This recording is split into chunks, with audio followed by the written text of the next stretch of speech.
So hello everyone, Swami Vivekananda AKR chemistry classes में आप सभी का स्वागत है।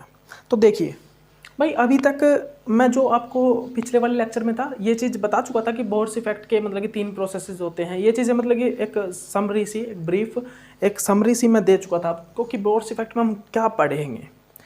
लेकिन अब हम स्टार्ट करने वाले हैं भाई, बोर्स इफेक्ट आखिरकार होता क्या है। तो सबसे पहले तो आप भाई लिख लो कि बोर्स इफेक्ट जो है ना क्या चीज़ें बताता है। परसेंटेज सैचुरेशन लिखो भाई। बोर्स इफेक्ट जो हमें परसेंटेज सैचुरेशन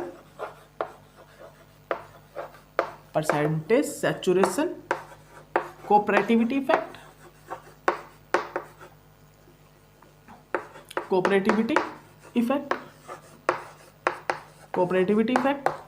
और परसेंटेज सैचुरेशन और कोऑपरेटिविटी इफेक्ट और बाइंडिंग ऑफ ऑटो मॉलिक्यूल,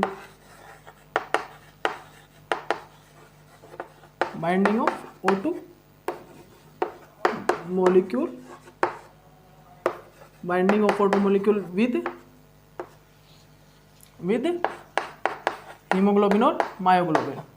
तो ये चीजें जो है ना किस प्रकार पीएच पर डिपेंड करती हैं, मतलब कि ये जो है किस प्रकार पीएच पर डिपेंडेंट होती हैं, ये चीज हमें कौन बताता है? बोर्सर। ये जो तीनों चारों चीजें, ये जो फैक्टर्स हैं किस प्रकार पीएच पर डिपेंड करते हैं, ठीक है, ये चीज हमें बोर्सर बताते हैं। बोर्स इफेक्ट से हम ये चीजें पता करते हैं, ठीक है। ओके, उसके बाद हम यहाँ पर क्या देखेंगे कि भाई हमारी बॉडी वर्क करती है तो सीधी सी बात है, जो कंप्लीट जो प्रोसेस चलता है कौन से वाला, भाई हीमोग्लोबिन है, इसने O2 को लिया, HbO2 बनाया, O2 को लेके क्या आर्टेरियल ब्लड से मसल्स से किसको ट्रांसफर किया?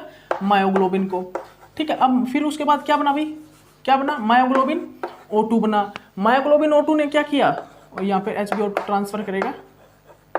लिख लो तुम, सारी चीजें अब बार बार बना के नहीं दिखाऊंगा मैं आपको, भाई आपको पता होना चाहिए, क्योंकि मैंने सभी चार्ट्स आपको पीछे बैक में बनवा दिए हैं हर एक लेक्चर में, ठीक है, बार बार नहीं बनवाऊंगा। तो HbO2 क्या करेगा, O2 को ट्रांसफर करेगा, मायोग्लोबिन O2 बनेगा, फिर मायोग्लोबिन क्या करेगा, O2 को रिलीज करेगा। कब करेगा? जब ग्लूकोज का ऑक्सीडेशन रिक्वायर्ड होगा, बॉडी को एनर्जी रिक्वायरमेंट होगी, ठीक है। तो इसका ऑक्सीडेशन होगा, C6H12O6 बनेगा, C6H12O6 प्लस 6O2, ठीक है, in the presence of light. And फिर हमारा जो 6CO2 plus 6H2O plus energy, जो एनर्जी क्या होता है, और एनर्जी क्या होता है भाई? ATP। एनर्जी जो होता है हमारा वो क्या होता है? ATP होता है। तो भाई अब बात आती है कि जो ये CO2 है ना, CO2 किस प्रकार इवोल्व होगा बॉडी से, कितने प्रोसेसेस होते हैं इवोल्व होने के? तो ये बोर्सर ने बताए 3 प्रोसेसेस। तो बोर्सर ने 3 प्रोसेस डिफाइन किए, 3 प्रोसेसेस जो बोर्सर ने डिफाइन किए। उनमें जो सबसे फर्स्ट था, ये भाई सभी वीडियो को पॉज करके लिख लेना, क्योंकि मैं इतना टाइम नहीं दूंगा अब आपको कि भाई आपको लिखने के लिए मैं मतलब लिखवा के खड़ा हो जाऊंगा साइड में, तो आप मतलब कि अब लिख लेना वीडियो को पॉज करके, ठीक है। क्योंकि अब जरूरी है कि सिलेबस जल्दी स्टार्ट करें, कंप्लीट करें, ताकि आपका सिलेबस भी जल्दी हो और जल्दी आगे निकले औरों से, ठीक है। तो अब क्या होगा भाई, यहाँ पर CO2 वो होगा, कितने प्रोसेस? 3 प्रोसेस। जो सबसे फर्स्ट होगा वो होगा डायरेक्ट ब्लड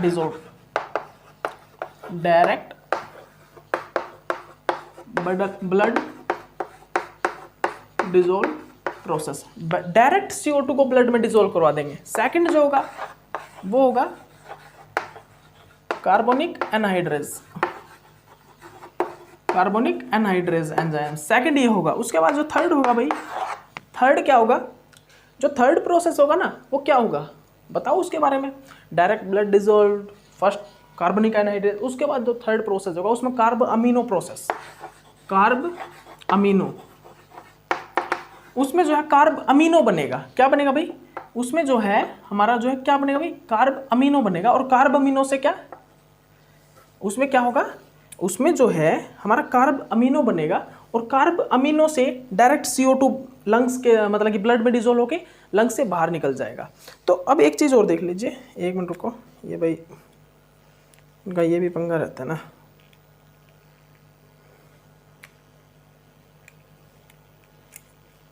ठीक है, हो गया। तो देखो जो ये जो फर्स्ट वाला प्रोसेस है ना, इससे तो भाई 1 से लेके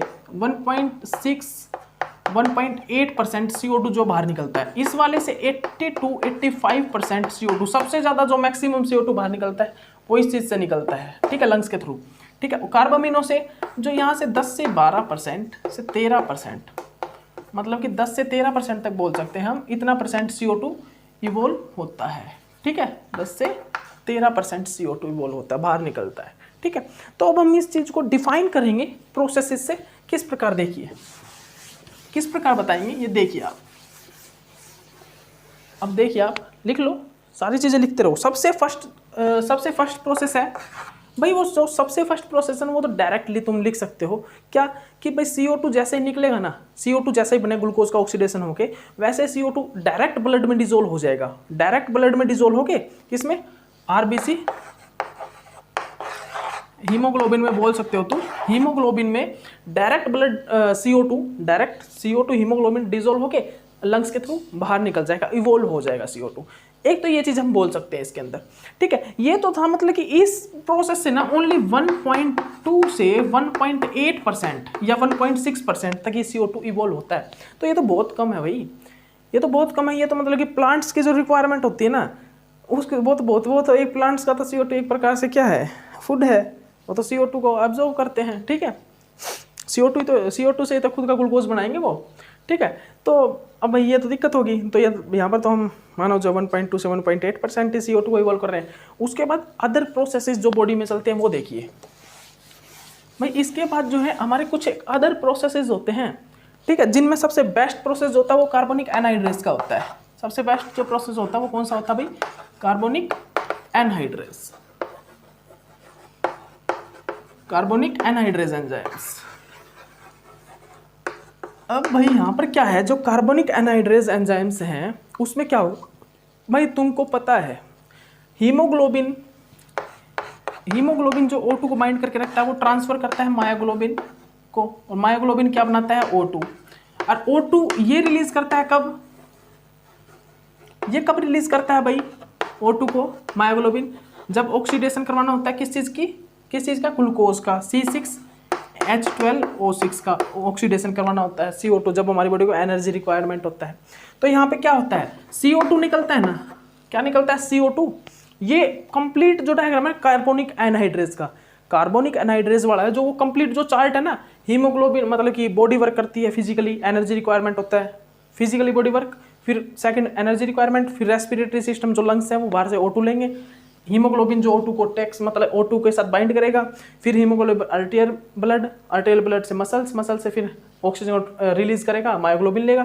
तो एक कंप्लीट जो चार्ट है ना ग्लूकोज की ऑक्सीडेशन तक, वो कंप्लीट तुम चार्ट बना लेना, और फिर उसके बाद CO2 बनेगा ना, इसकी ऑक्सीडेशन होगी, वहां से एक लाइन निकालना इस प्रकार। ये फिर चार्ट इसलिए बनवा रहा हूँ ताकि तुम एग्जाम में जब एक रिविजन करो देखो तो तुमको समझ में आ जाए। ये मतलब कि समरी जब लिखवाते हैं ना, हम समरी लिखते हैं तो वो पढ़ते टाइम लग जाता है, ठीक है, समझ में भी नहीं आता कुछ। तो एक चार्ट बना लेना जैसे मैंने बताया, ठीक है। ग्लूकोज का ऑक्सीडेशन होकर जब वहाँ से 6CO2 बनेंगे, वहाँ से एक लाइन निकालना, एरो निकालना 6CO2 से। भाई CO2 कैसा होता है, एसिडिक इन नेचर होता है, एसिडिक इन नेचर। जो CO2 है वो एसिडिक इन नेचर होता है, ये चीज़ तुमको पता है भाई, ठीक है। ये मैं रफ कर रहा हूँ, ठीक है, कंप्लीट तुम बना लेना ये चीज़। अब मैं आपको एक चीज़ यहाँ से डिफाइन करता हूँ। जो CO2 है वो जो है भाई एसिडिक इन नेचर होता है। कैसा, एसिडिक इन नेचर होता है CO2। अब जो CO2 है क्या करेगा, वो जो है कार्बोनिक एनहाइड्रेज, वहाँ पर आएगा carbonic anhydrase enzyme, carbonic anhydrase enzyme आएगा और रिएक्ट करेगा किसके साथ, वहां पर क्या होगा भाई, वहां पर जो कार्बोनिक एनहाइड्रेज एंजाइम के साथ रिएक्ट करेगा और उसको कन्वर्ट कर देगा किस चीज में, H2CO3 बाइकार्बोनेट में। अब ये जो है अनस्टेबल है भाई, ये जो है क्या है, अनस्टेबल है, इसलिए ब्रेक हो जाएगा किस चीज में, H positive plus HCO3 negative में, इस चीज में ये ब्रेक हो जाएगा, ठीक है। अब यहाँ पर वो प्रोसेसेस आएंगे जो मैं बोल रहा था ना, पीएच इंक्रीज होगा, पीएच डिक्रीज होगा, तो क्या इफेक्ट पड़ता है, किस पे, परसेंटेज सैचुरेशन पर और कोऑपरेटिविटी इफेक्ट पर, इन पर क्या इफेक्ट पड़ते हैं, यहाँ पर वो सभी चीज़ें हम देखेंगे। इस वाले इफेक्ट में कार्बोनिक एनहाइड्रेज में हम ये चीज़ें देखेंगे। सबसे पहले तो तुम एक काम करो भाई, मैं रफ कर रहा हूँ, इतना बनाए रखो, 1 मिनट रुको, मैं ऊपर से स्टार्ट करूँगा थोड़ा, क्योंकि ये जो डायग्राम है ना, ये बोर्स इफेक्ट का जो सेकंड प्रोसेस है वो है ये कार्बोनिक एनहाइड्रेज। ये थोड़ा ऊपर से स्टार्ट करते हैं क्योंकि थोड़ा लार्ज चार्ट थोड़ा बड़ा बनेगा। कार्बोनिक एनहाइड्रेज तुम मत रफ करना, तुम वो बना रहे, जितना बना हुआ है ना तुम्हारा उतना रहने दो, ठीक है। क्या करते हैं, CO2 कार्बोनिक एनहाइड्रेज आता है, रिएक्ट करता है, H2CO3 बनाता है, उसके बाद H2CO3 ब्रेक हो जाता है क्योंकि अनस्टेबल होता है किस चीज़ में, H positive plus HCO3 negative.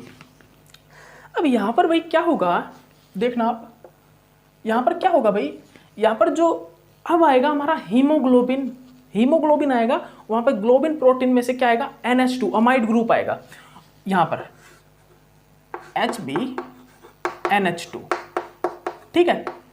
ये तो भाई डायरेक्ट ब्लड में डिसॉल्व हो गए, ब्लड में, ये तो डायरेक्ट भाई, ये तो डायरेक्ट ब्लड में डिसॉल्व होके क्या करेगा, लंग्स के पास पहुंच जाएगा। यहाँ पर लंग्स, लंग्स से पहले मान लो यहाँ पर ये पहुंच गया HCO3 नेगेटिव, ये तो यहाँ पर पहुंच गया भाई लंग्स के पास, ठीक है। रिएक्शन होगी अभी देखना, ठीक। उसके बाद क्या होगा, ये HbNH2 है ना, ये करेगा इसको बाइंड, H पॉजिटिव को बाइंड, और ये कन्वर्ट हुआ किस चीज में, अपनी फेवर्ड स्टेट में, HbNH3 पॉजिटिव। जैसे बाइंड करेगा ये अपनी फेवरेबल स्टेट बना लेगा, कौन सी, टी स्टेट, टेंस स्टेट, ठीक है। फेवरेबल कौन सी स्टेट होती है इसकी, टी स्टेट, ठीक है, टी स्टेट। और ये इसके साथ हाइड्रोजन को बाइंड करेगा और ये फिर ब्लड में डिसॉल्व होकर ये भी इसको यहाँ पर ले जाएगा, यहाँ पर HCO3 नेगेटिव जहाँ पर प्रेजेंट है ना, वहाँ पर इस H पॉजिटिव को बाइंड करके, हीमोग्लोबिन NH2 बाइंड करके इसको इस जगह पर ले जाएगा, और यहाँ पर इसको भाई ये जो NH3 पॉजिटिव है इसको रिलीज कर देगा, H पॉजिटिव जो है NH3 पॉजिटिव H पॉजिटिव को रिलीज कर देगा इस प्रकार, और खुद वापस अपने उस स्टेज में ही आ जाएगा HbNH2। तो इस प्रकार ये साइकिल है ना, ये चलती रहेगी। वहाँ पे जो HbNH2 है H पॉजिटिव को लेगा, यहाँ पर आएगा, H पॉजिटिव को रिलीज कर देगा, और फिर HCO3 नेगेटिव और H पॉजिटिव वापस रिएक्ट करेंगे और H2CO3 को फॉर्म करेंगे, ठीक है। ये ऊपर से रफ कर रहा हूँ मैं, ठीक है, ये ऊपर से ये जो लाइन है ये रफ कर रहा हूँ, ठीक है, देखना। तो अब क्या करेगा भाई, ये दोनों रिएक्ट करेंगे, ये निकल गया वापस साइकिल में जाएगा और रिएक्ट करके वापस H पॉजिटिव को लेके आएंगे, और ठीक है, ये साइकिल में इस प्रकार चलते रहेंगे। दोनों रिएक्ट करके क्या बनाएंगे भाई, H2CO3। उसके बाद आएगा हमारा कार्बोनिक एनहाइड्रेज, कार्बोनिक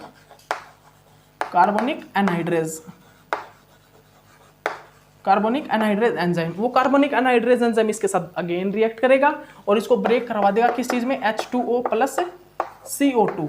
और ये जो CO2 होगा ना, ये रफ कर रहा हूं मैं, ठीक है, ये बना लेना आप, ठीक है, ये बना लेना। ये जो कंप्लीट जो मैंने बनवाया था ना, ये कंप्लीट चार्ट आप बना लेना, ठीक है, ओके। यहाँ पर क्या क्या होगा, डायरेक्ट ब्लड में वो डिसॉल्व हुआ था, मैं बना दूंगा, चलो ठीक है, कोई नहीं। फिर ये जो CO2 है ये लंग्स के थ्रू बाहर निकल जाएगा, यही चीज़ होती है बस। यहाँ पर ये जो CO2 है लंग्स के थ्रू बाहर निकल जाएगा। यहाँ पर क्या हुआ था भाई, यहाँ पर हमारा क्या था, HbNH2 था ना, NH2, वो H positive plus HCO3 negative, वो डायरेक्ट ब्लड में डिसॉल्व होकर डायरेक्ट मतलब कि चला जाएगा लंग्स के पास, और NH2 इसको बाइंड कर लेगा, ये कन्वर्ट हो जाएगा HbNH3 पॉजिटिव, और ये जाएगा इस प्रकार। यही था बस, यही लाइनिंग थी, ठीक है। और ग्लूकोज की रिएक्शन थी, वो आप बना लेना कंप्लीटली।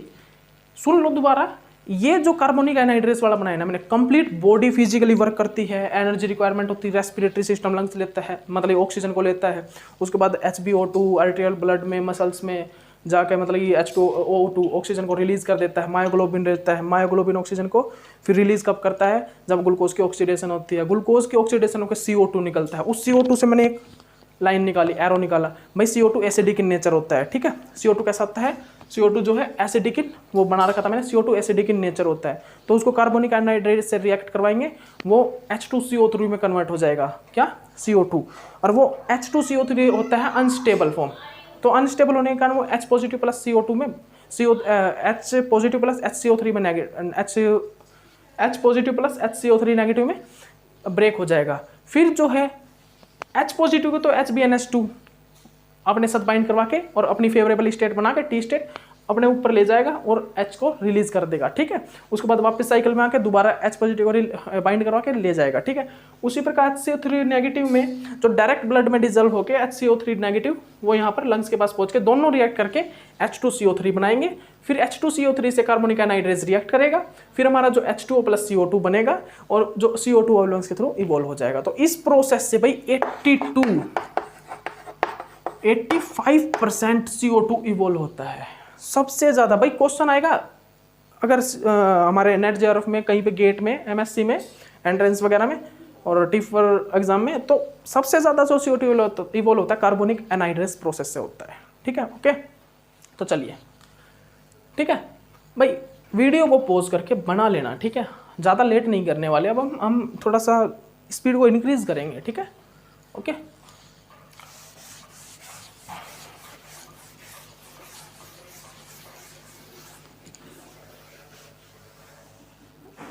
ठीक है। अब इस चीज़ में इसमें एक पॉइंट, 2-4 तुम पॉइंट लिख लो, क्या है वो पॉइंट, लिख लेना पॉइंट, ठीक है। मैं बोल रहा हूँ क्या है कि जब भाई जो HbNH2, जो हमारा HbNH2 जो होता है वो क्या करता है, H पॉजिटिव के साथ बाइंड करता है ना, तो क्या बनाता है HbNH3 पॉजिटिव, अपनी फेवरेबल स्टेट बनाता है।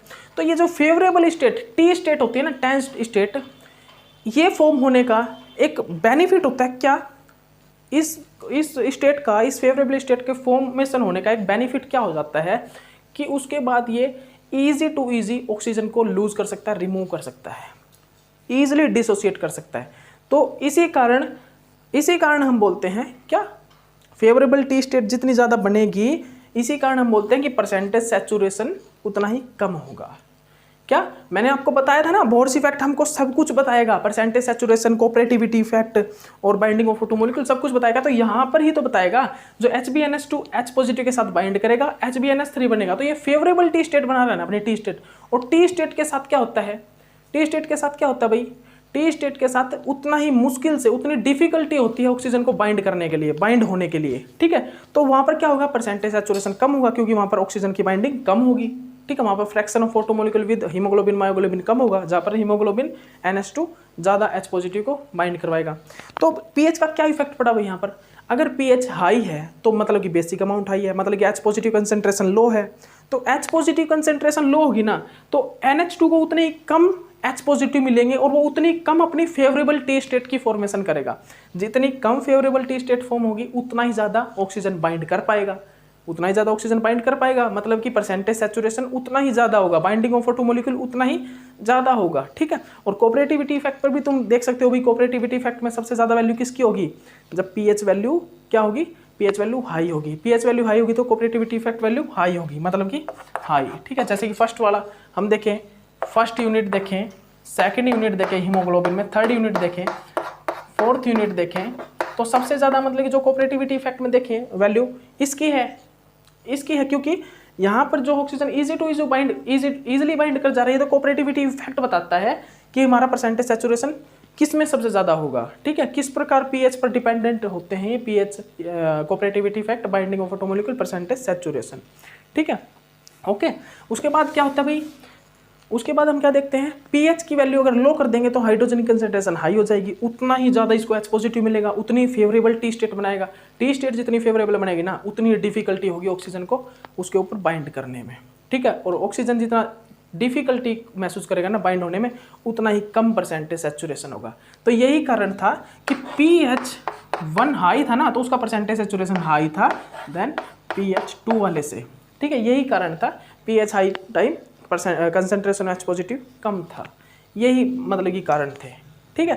तो समझ में आ गया होगा ये चीज़, ठीक है। ओके, और मैंने डिफाइन कर दिया था आपको, पीछे भी ये चीज़ बता दी थी, तो कोई ज़्यादा वो जरूरत नहीं है आपको, ठीक है।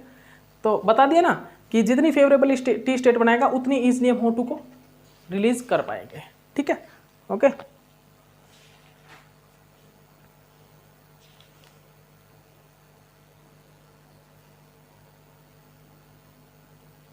तो देखिए क्वेश्चन लिखिए कार्बनिक एनहाइड्रेज में ही, यहाँ एक बार वीडियो देख लेते कितना मिनट का हो गया।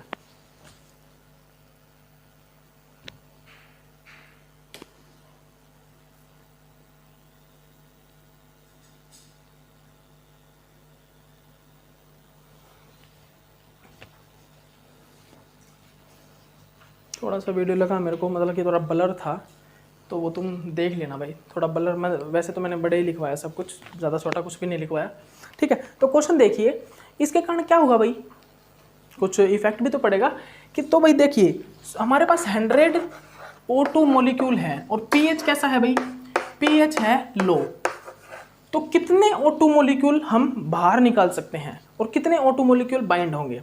तो इसका एक क्वेश्चन है, देखिए पीएच लो होगा ना तो H पॉजिटिव की कंसेंट्रेशन हाई होगी, तो मतलब कि उतना ज़्यादा फेवरेबल टी स्टेट बनेगी, और टी स्टेट जितना ज़्यादा फेवरेबल बनेगी ना उतनी ही ज़्यादा हम ऑक्सीजन को बाहर निकाल पाएंगे, मतलब कि उतनी ज़्यादा ऑक्सीजन को लूज कर पाएंगे। तो ये 100 है ना, तो भाई आंसर क्या आएगा, आंसर आएगा भाई 90 O2 मॉलिक्यूल को तो हमने बाहर निकाल लिया, या फिर कर लो 80 कर दो या 90 ऑक्सीजन कर लो, कि इतने ऑक्सीजन को तो हमने बाहर निकाल लिया, और जो 20 या फिर 10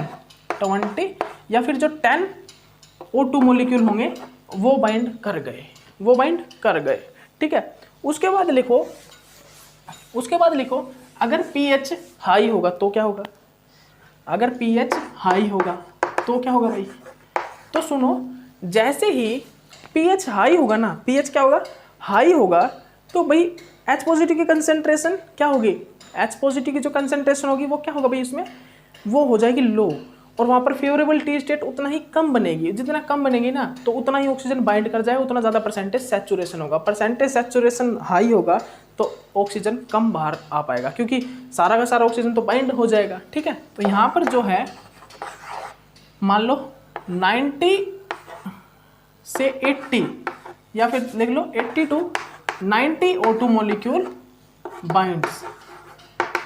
बाइंड, ठीक, बाइंड करके, और जो 10 O2 है या फिर 20 O2 है वो क्या होगा, बाहर निकल गए,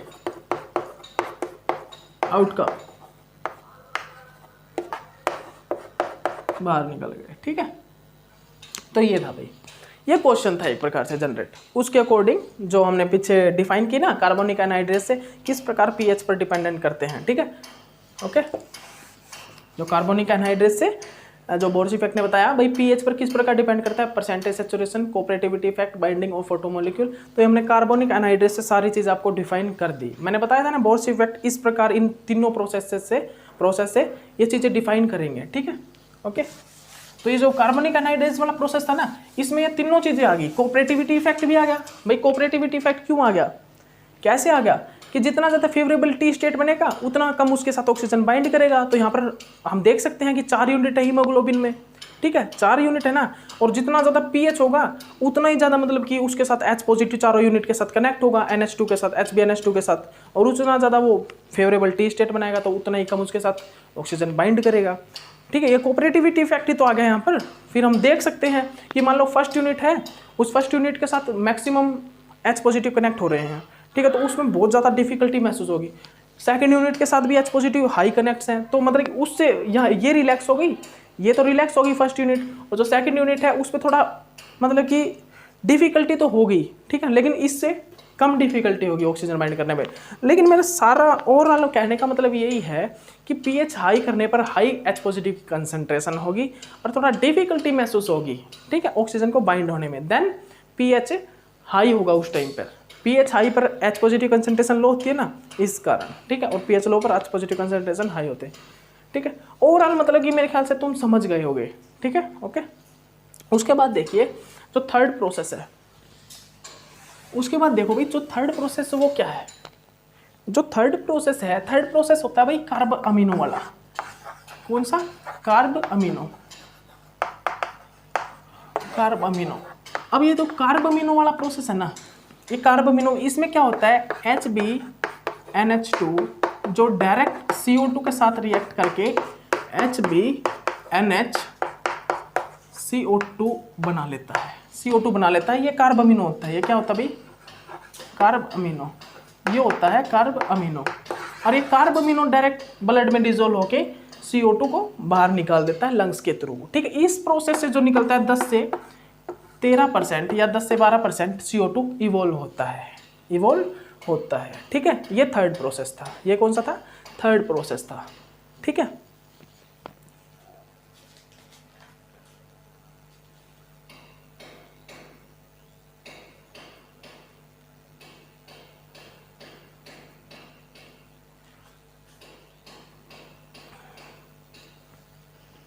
तो ये था थर्ड प्रोसेस। तो देखिए भाई, अब ओवरऑल अगर मैं कंक्लूजन निकालूं तो जो फर्स्ट प्रोसेस था उसने, तो मैंने स्टार्टिंग में लिखवा दिया कि फर्स्ट प्रोसेस जो 1.2 से 1.8% CO2 इवॉल्व करवाएगा, और जो सेकंड प्रोसेस कार्बोनिक एनहाइड्रेज वाला होगा वो 80 to 85% CO2 को इवॉल्व करवाएगा, और जो हमारा थर्ड होगा वो 10 to 13% CO2 को इवॉल्व कराएगा। तो क्वेश्चन आए कि मतलब कि सबसे ज़्यादा, मतलब मोस्ट अबंडेंस बोल सकते हैं इस चीज़ को हम, कि सबसे ज़्यादा जो CO2 किस प्रोसेस ने इवोल्व हुआ, वो बोल सकते हैं कार्बोनिक एनहाइड्रेस प्रोसेस से। ठीक है, ओके। तो चलिए अब हम आगे करेंगे, रब कर दो इसको। तुम जो भी पॉइंट मैं बोल रहा हूँ और लिखवा रहा हूँ ना बोर्ड पर, वो चीज़ें तुम एक एक चीज़ नोट डाउन कर लेना भाई। मैं बता दे रहा हूँ, पहले नोट डाउन कर लेना उन चीज़ों को, और हम सिलेबस को थोड़ा फास्टली करेंगे। Point to point, concept to concept आपको समझ में भी आएगा, और थोड़ा सा स्पीड को भी इंक्रीज करेंगे। इसकी ज़रूरत है हमको, नहीं तो एक यूनिट में अगर हम टाइम लगा देंगे 1 मंथ, तो देखिए जाके 50 यूनिट है 5 साल में कम्प्लीट होगा। तो ऐसे थोड़ी ना, तो 50 वो छोटे छोटे यूनिट भी हैं 2-3 दिन की, ऐसा नहीं। मतलब कि 1 साल हम ऐसा नहीं कर सकते कि 1 ईयर हम ओनली सिलेबस कंप्लीट करने में लगाएं। हम इंपॉर्टेंट जो यूनिट कर रहे हैं ना, उन यूनिट को हम 2 मंथ के अंदर कंप्लीट कर दें, और उसका सिर्फ प्रैक्टिस असाइनमेंट सॉल्यूशन ये करें। इसीलिए मैंने आपका सेकंड बैच जो असाइनमेंट वाला वो स्टार्ट करवाया है। ठीक है, वो स्टार्ट कर देंगे 4 बजे से, 4 बजे से आज स्टार्ट हो जाएगा। ठीक है, ओके। तो अब देखिए जो नेक्स्ट है ना, नेक्स्ट जो टॉपिक आने वाला है वो आएगा पॉइजनिंग। जो हमारी बॉडी में पॉइजनिंग होती है ना, जब जहर खा जाता है इंसान, तो उसके बॉडी में किस प्रकार इफेक्ट्स होते हैं, वो चीज़ें पढ़ेंगे। ठीक है, देख लेते हैं वीडियो कितना मिनट हो गया। तो चलिए जो नेक्स्ट वीडियो हम वो स्टार्ट करते हैं। अभी ये लेक्चर तो मतलब इतना ही करना पड़ेगा क्योंकि 27 मिनट का हो चुका है, और मोबाइल में वीडियो ओनली 30 मिनट या 31 मिनट की बनेगी, और उसमें भी थोड़ा प्रॉब्लम क्रिएट होने लग जाती है जब हम सेंड करते हैं। तो चलिए इतना ही रखते हैं इस लेक्चर को। उसके बाद हम नेक्स्ट लेक्चर में पॉइजनिंग ऑफ CO2 स्टार्ट करते हैं। कहीं मत जाइएगा, इस लेक्चर को देखते रहो, और इस लेक्चर को देख के अपने जो भी प्रॉब्लम है वो नोट डाउन करो। ठीक है, उसको डिस्कशन करना मेरे साथ, कमेंट कर देना, या फिर मेरे मोबाइल फ़ोन पे या व्हाट्सएप पे कमेंट कर देना। ठीक है, वो मैं आपको प्रॉब्लम सॉल्व करवा दूंगा। और खास कर एक ही चीज़ बोलना चाहूँगा, बने रहें चैनल पर कंटिन्यू। अगर कोई बना रह गया ना चैनल पर, और कंटिन्यू एक वीडियो जिसने देख के नेट की तैयारी कर ले, वो अपने उसके जो टॉपिक्स हैं ना, वो तो क्वालिफाई मतलब क्लियर हो जाएंगे। एक टॉपिक एक पॉइंट क्लियर हो जाएगा, वो मतलब कि पढ़ाने लायक या मतलब एक टेस्ट को क्वालिफाई करने लायक हो जाएगा। उसके बाद हम जो असाइनमेंट करेंगे वो ईजी टू ईजी तुम सोल्व करोगे, ईजिली सोल्व कर दोगे। ठीक है, ओके। चलिए ठीक है, चलते हैं, बाय। नेक्स्ट से स्टार्ट करते हैं poisoning of CO2, CN, other ligands.